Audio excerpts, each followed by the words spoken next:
Miss হবে না আপনার পছন্দের টিভি শো। দেখুন জি5 অ্যাপে একদম ফ্রি। সত্যি দিদির বলিহারি, মা তো বললো যে দাদাভাই গরম পায়েস খায় না, তাই এখানে দাঁড়িয়ে থেকে ফালতু সময় নষ্ট না করে পায়েসের বাটিটা নিয়ে রান্নাঘরে যা। আরে দাঁড়িয়ে আছিস কেন, যা রান্নাঘরে।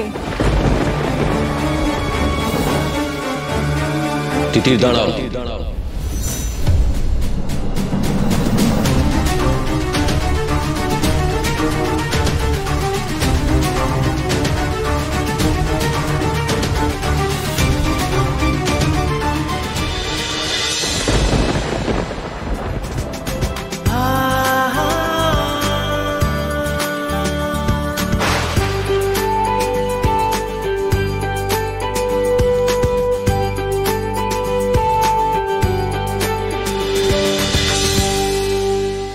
এত সহজে তিতিরকে কিছুতেই জিততে দেওয়া যাবে না, কিছুতেই না।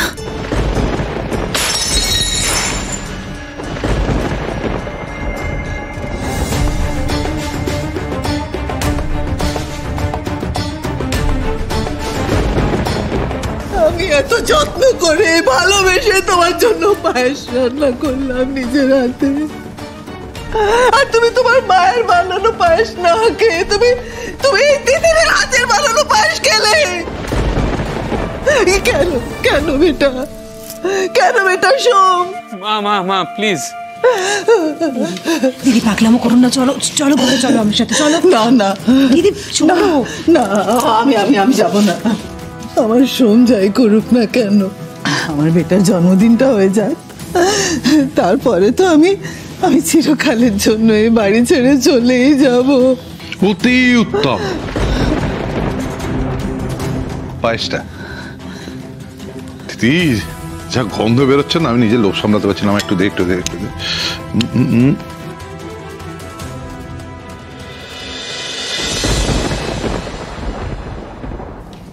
এই এ তো আমার চেনা স্বাদ, তুই বানালি কি করে? আমি তো রান্না বান্না কিছুই পারি না, মিতা ম্যামকে ভিডিও কল করে রেসিপি শিখে বানিয়েছি।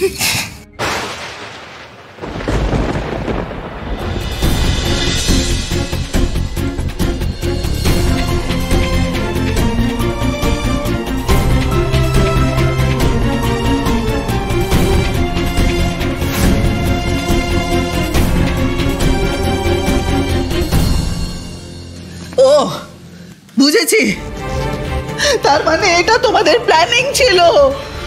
তোমরা প্ল্যানিং করে দেবীকে ফোন করে দেবীর কাছে পায়েসের রেসিপি জেনে সেই রকম রান্না করে সোমকে খাওয়ালে, তাই তো? সোম বেটা, আমার সোম বেটা সেই প্ল্যানিং এ যোগ দিল।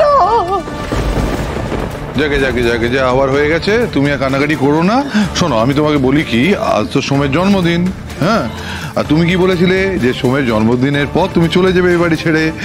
সকাল হয়ে গেছে, সোমের পায়েস খাওয়া হয়ে গেছে, এবার তুমি মানে এ বাড়ি থেকে চলে যাও। যাও, এসো, যাও। বাবা প্লিজ, তুমি মাকে এই সমস্ত কথা বলা বন্ধ করো, মা তো কষ্ট পাচ্ছে দেখছো। বাবা, মা যদি এই বাড়ি থেকে চলে যায় তাহলে আমার সন্তানের কি হবে? বাবা, আমার কি হবে? সেই সমস্যার সমাধান আমি আগেই করে দিয়েছি, এই বিষয়ে তোমায় যা বলার আমি বলে দিয়েছি। জি5 ডাউনলোড করুন আর সব এপিসোড দেখুন একদম ফ্রি।